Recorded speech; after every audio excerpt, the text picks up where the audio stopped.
आप किचन में काम कर रही हैं, अचानक आपको एक आवाज़ सुनाई पड़ती है, मम्मी मैं जा रही हूँ। आप किचन से बाहर निकलते हुए सवाल करती हैं, कब तक लौटेगी? और वो झल्लाकर आपको जवाब देती है, मम्मी रोज़ रोज़ आपका एक ही सवाल, कब लौटेगी कब लौटेगी? आ जाऊँगी मैं, आप इतनी चिंता क्यों करते हो? और मुड़कर भी आपकी तरफ नहीं देखती और तेज़ी से निकल जाती है। आप वहीं स्तब्ध से खड़े रह जाते हैं। बेटी ही नहीं, बेटे का पापा के पास फ़ोन आता है, पापा मैं आने में लेट हो जाऊँगा। पापा पूछते हैं कितना लेट हो जाएगा? और बेटे का उधर से जवाब आता है, क्या पापा कितना लेट हो जाऊँगा, कितना लेट हो जाऊँगा? अब मैं बच्चा थोड़ा हूँ, अपना भला बुरा समझ सकता हूँ। और पापा चुपचाप फ़ोन को कान पे लगाए खड़े रह जाते हैं। क्या आपके साथ भी ऐसा होता है? क्या आपका भी अपने बच्चों के साथ बातचीत का संतुलन बिगड़ रहा है? तो दोस्तों घबराने की बात नहीं है। ये आपके ही घर की कहानी नहीं है, ये घर घर की कहानी है, हर घर की कहानी है। तो दोस्तों स्वागत है आपका मेरे चैनल पर। मैं हूं बबीता शर्मा और जैसा कि आप सभी जानते हैं, मैं हर मंगलवार और शुक्रवार सामाजिक और पारिवारिक विषयों पर वीडियो लेकर आती हूं। तो आज के हमारे इस वीडियो का सब्जेक्ट है, क्या आपका भी आपके बच्चे और आपके बीच बातचीत का संतुलन बिगड़ रहा है? दोस्तों अगर आपको मेरा वीडियो पसंद आता है तो इसे लाइक, कमेंट और शेयर करना ना भूलें। शेयर करने से ये उन पेरेंट्स तक भी पहुंच पाएगा जिनके घर में भी बातचीत का संतुलन अपने बच्चों के साथ बिगड़ रहा है। साथ ही आप मुझे कमेंट कर ज़रूर बताइएगा कि आपको मेरा वीडियो कैसा लगा, इससे मुझे मोटिवेशन मिलता है।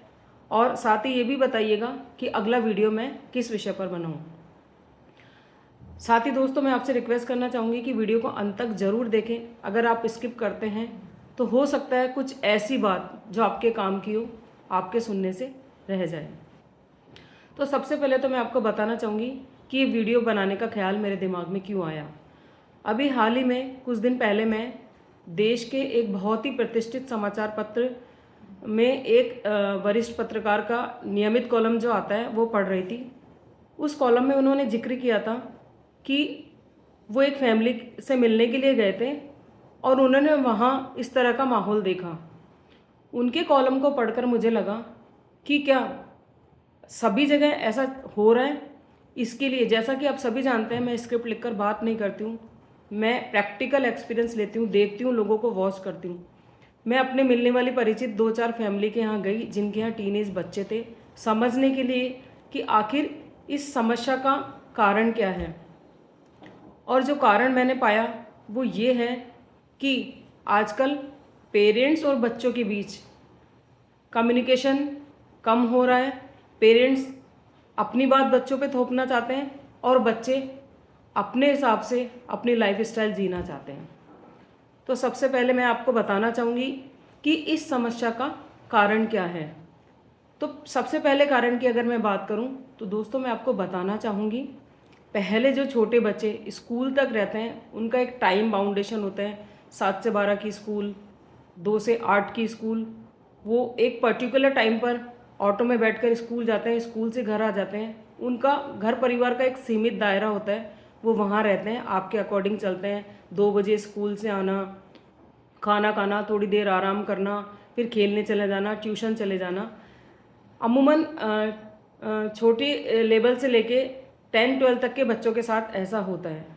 लेकिन बच्चा स्कूल पास कर जब कॉलेज में आता है तो सबसे पहले तो मैं आपको बताना चाहूँगी कि इस एज में आके, कॉलेज की जो एज होती है, बच्चा जो कॉलेज की एज में पैर रखता है वो अमूमन एज होती है 16, 17, 18 साल, मैक्सिमम 19 साल। तो बच्चों के बीच 13 से 16, 18 की एज के बीच में हार्मोन्स चेंज वाली स्थिति चल रही होती है। तो हार्मोनल चेंज के समय न केवल उनकी शारीरिक लुक्स में बदलाव होता है, शारीरिक बदलाव होते हैं, उनकी मानसिक स्थिति पर भी फर्क पड़ता है। तो पहला कारण जो बच्चे आपसे इस तरह से बात करते हैं, झल्ला के बात करते हैं, उसका पहला कारण। दूसरा कारण मैं आपको बताना चाहूँगी, जैसा कि मैंने आपको बताया कि स्कूल टाइम में बच्चे एक सीमित दायरे में रहते हैं, लेकिन जब वो कॉलेज में जाते हैं तो उनका लाइफ स्टाइल बदलता है। उन्हें खुला आसमान मिलता है, दोस्त मिलते हैं। उन्हें वो कॉलेज वाली लाइफ स्टाइल ऐसे लगता है कि वो अब उन्होंने दुनिया देखना अब शुरू की है, उन्हें वो लाइफ पसंद आती है, आज़ादी होती है, कहीं भी आना जाना, घूमना, दोस्तों के साथ मौज मस्ती करना। जबकि स्कूल टाइम में एक सीमित दायरा होता है, टाइम से घर जाना, टाइम से घर आना। तो उन्हें वो लाइफ अच्छी लगने लगती है, वो उसको जीना चाहते हैं। इसी समय एक तो उन्हें वो लाइफ स्टाइल पसंद आ रहा होता है, दूसरी बात उनके अंदर हार्मोनल चेंज हो रहे होते हैं। ऐसे में आपकी टोका टोकी उन्हें बिल्कुल पसंद नहीं आती। और अगर आप लगातार उन पर नियम कायदे थोपते रहते हैं तो वो आपको इस तरह झल्लाकर जवाब देना शुरू करते हैं, वो आपकी बातों पे नाराज़गी जाहिर करते हैं और उन्हें लगता है कि आप अब भी उन्हें बच्चा ही समझते हैं, जबकि वो बड़े हो रहे हैं, ग्रो कर रहे हैं। तो दोस्तों, सबसे पहले तो मैं आपको बताना चाहूँ कि ये जो बातचीत का संतुलन आपका और आपके बच्चों के बीच में बिगड़ रहा है, इसका पहला कारण, हालांकि लॉजिकली कारण मैं आपको दे चुकी हूँ, लेकिन वास्तविक रूप से अगर कारण की बात की जाए तो पहला कारण आप हैं। आपको अपनी सोच बदलनी होगी। अब आपको अपने बच्चों के साथ बच्चों की तरह नहीं, दोस्तों की तरह बिहेव करना होगा। आपको उनकी सुरक्षा की चिंता करनी है, पर किस तरह करनी है इस बात को समझना होगा। अब वो बच्चे नहीं रहे, अगर आप उन्हें अपने पास बिठाकर बात करेंगे, प्यार से समझाएंगे कि बेटा हम आपको इसलिए रोका टोकी करते हैं क्योंकि हमें आपकी सेफ्टी की चिंता है, तो वो आपकी बात को समझेंगे। साथ ही सेफ्टी की चिंता क्यों है ये भी आप उन्हें ज़रूर बताइए कि रात को बाहर जाने से क्या होता है, लेट नाइट तक आने से क्या होता है, उन्हें क्यों चिंता होती है। सब जगह चारों ओर क्राइम बढ़ रहा है, जिस तरह का माहौल बढ़ रहा है, आपराधिक घटनाएं घट रही है, इन सबको सराउंडिंग्स को देखते हुए आपको उनकी चिंता होती है। अगर आप उनको ये बताते समय इस बात का विश्वास दिलाते हैं कि आप उन पे कंट्रोल नहीं कर रहे हैं, बल्कि वास्तव में आपको उनकी चिंता है, तो वो आपकी बात को समझने की कोशिश करेंगे। दूसरी बात मैं आपसे ये कहना चाहूँगी कि बच्चों को खुला माहौल दें, बच्चों को खुले पंख दें, लेकिन उन्हें भले बुरे का ज्ञान दें। उन पर पाबंदियां ना लगाएं, उन पर रोक टोक ना लगाएं।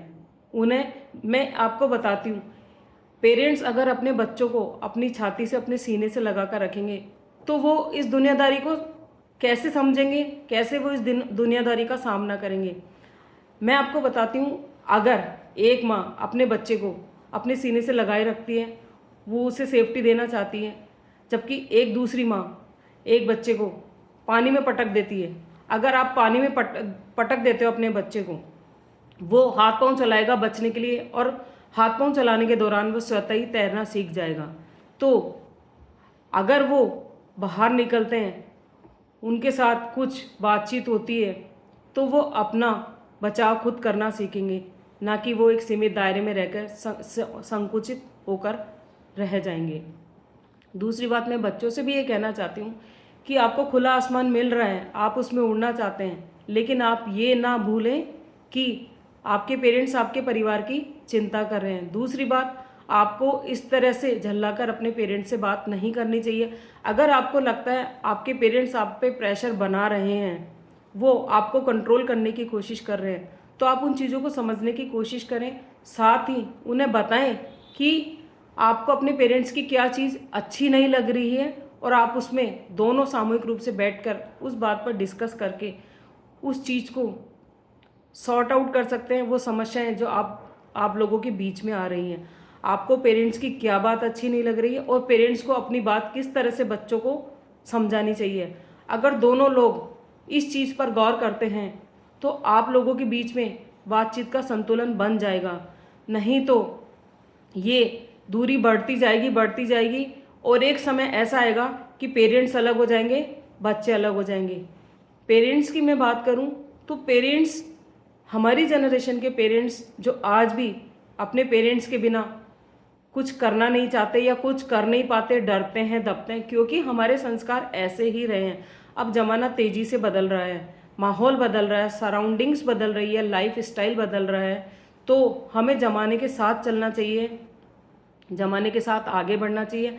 हमें हमारे बच्चों को समझना चाहिए, उन्हें फ्रीडम देनी चाहिए, उनकी बातों को समझना चाहिए, उनकी सुरक्षा की चिंता करनी चाहिए, लेकिन किस तरह करनी चाहिए, ये जिसकी सुरक्षा की चिंता आप कर रहे हो, एक बार उन्हें अपने पास बिठाकर प्यार से बात करें, उनसे ही समझें कि ऐसा क्या किया जाए कि वो सुरक्षित भी रहे, पेरेंट्स को चिंता भी नहीं हो और पेरेंट्स की टोका-टाकी बच्चों को डिस्टर्ब भी ना करें। तो दोस्तों, मैं आपसे यही कहना चाहूँगी कि बातचीत का संतुलन बनाए रखें। अगर आपस में कम्युनिकेशन गैप है तो उसे पूरा करने की कोशिश करें। आपके बच्चे आपकी जिम्मेदारी हैं, लेकिन बच्चों को भी जिम्मेदार बनने दें, न केवल खुद के लिए, आपके लिए भी।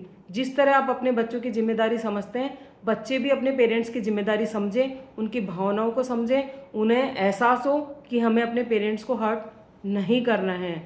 तो वो कब संभव है? वो तब भी संभव है जब आप लोगों के बीच में बातचीत का संतुलन बनेगा, दोस्तों की तरह आप उनसे बिहेव करेंगे और वो भी आपको दोस्त की तरह ही मानेंगे। अगर वो आपको दोस्तों की तरह मानते हैं तो मेरा दावा है वो जिस तरह से बाहर के लाइफ स्टाइल पसंद करते हैं वो बातें आपको शेयर करेंगे, अपनी लाइफ स्टाइल के बारे में बताएंगे, कहाँ आ रहे हैं, कहाँ जा रहे हैं, कब आ रहे हैं, कब जा रहे हैं, कितने बजे आएंगे, कितने बजे जाएंगे, सब बातें आपसे शेयर करेंगे अगर आप उनकी बातों को खुले विचारों से सुनेंगे।